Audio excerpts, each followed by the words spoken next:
Here's a little update on the status of the E-8 JSTARS aircraft that the museum received when it retired.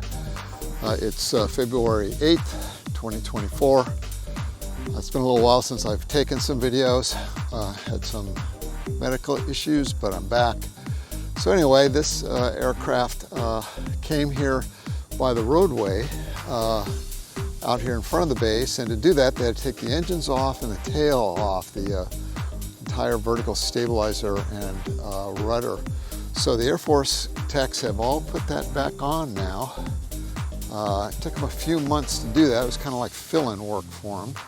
But as you can see, the engines are on and the vertical stabilizer is on and rudder. So it's all pretty well back together now. I have really no idea what the plan is for this aircraft as far as will it ever be opened up to the general public to see.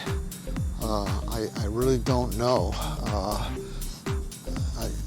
I imagine eventually if they ever do get the big hangar that they talk about, they'll put it indoors.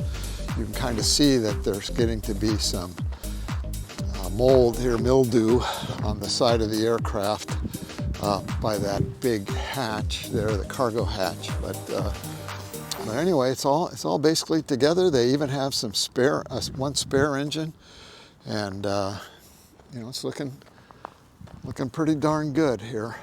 E-8C aircraft 2000. So all back together.